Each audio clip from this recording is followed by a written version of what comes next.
travail. Et on a l'impression aujourd'hui que la France et les autres puissances occidentales avaient programmé la chute du Mali, mais avec ces successions d'échecs-là, ils sont là en train de jouer leur dernière carte, soulever les populations. Tout à fait. Et ça va aller de mal en pis. C'est-à-dire que ils ont essayé avec le Burkina, ça n'a pas marché. Ils essaient avec le Mali, ça ne marche pas. Ils vont essayer avec le Niger. Et désormais, c'est-à-dire que au sein de nos pays, il faut savoir que ceux, c'est-à-dire les servants locaux qui ont fait tomber leur masque, en faisant soit des publications, en prenant la parole publiquement pour soutenir ce que les médias mensonges ont dit, ne vont pas rester là.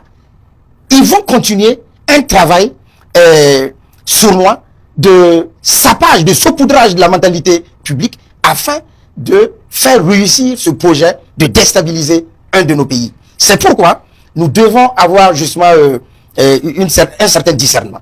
Et nous devons avoir une cohésion dans nos opérations. Vous savez qu'au Burkina Faso, les BIRC, les Wanyinya font un travail communicationnel efficace.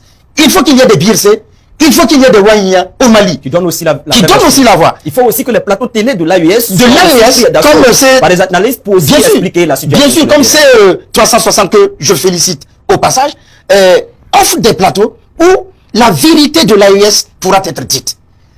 Au Mali, au Burkina, comme au Niger. Parce que la guerre communicationnelle, comme l'a dit le camarade capitaine Ibrahim Traoré, président du Faso, c'est une guerre prépondérante dans la guerre, justement, et la guerre communicationnelle est véritablement enclenchée. Bien sûr, c'est par la communication qu'on nous affaiblit et après leur permet justement de mener leurs opérations dans une certaine légitimité, voilà, par le feu. Alors, pour gagner un peu en temps, on a vu aussi ce communiqué de l'Union africaine, cette structure devenue l'ombre d'elle-même, on va le dire clairement, à travers donc son président Mahmoud Ali Youssouf, qui donc se prononça sur la situation du Mali, parle de détérioration donc rapide de la situation sécuritaire, il parle de blocus, il appelle à une réponse internationale forte, coordonnée et cohérente pour lutter contre le terrorisme. Est-ce que l'Union africaine n'est pas quelque part donc déconnectée de la vraie réalité du terrain au niveau du Mali? Est-ce que l'Union africaine a pu envoyer une commission pour constater ce qui se passe au Mali, le travail abattu par les autorités maliennes avant de sortir donc ce communiqué? Est-ce qu'en fin de compte,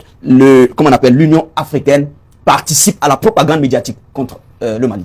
Bien sûr. Et aujourd'hui, nous sommes en train de dire que l'Union africaine est une institution stipendiée, c'est-à-dire une institution aux commandes de l'impérialisme français, aux commandes de l'oligarchie occidentale, exploiteuse et corrompue. Cette institution, nous l'attendions bien sûr au début justement de l'avènement du terrorisme dans le Sahel. Rapidement, le temps avec nous. Nous attendions encore cette Union africaine au niveau du Soudan qui se meurt. Mais qu'en est-il? C'est-à-dire que elle vient sur un sujet où le stratagème a été élaboré et il pense que c'était le moment de sortir et voilà justement de pouvoir faire tomber le Mali. Mais c'est peine perdue. D'accord, c'est peine perdue, Labinina. C'est ici qu'on va s'arrêter. En tout cas, pendant que les médias occidentaux mettent leur espoir sur le génie pour voir le Mali sombrer, le général Assimi Goïta et son équipe sont sereins, ils sont imperturbables. Le Mali avance. Les coups ont repris, comme vous l'avez dit. Le président Assimi Goïta a lancé le 10 novembre dernier le projet présidentiel d'urgence hospitalière visant donc à moderniser le système de santé du Mali, comme elle l'a dit tout à l'heure. Alors, nous allons espérer que le Mali va vivre et le Mali va prospérer, va aller de l'avant. Merci d'être venu sur notre plateau. Merci.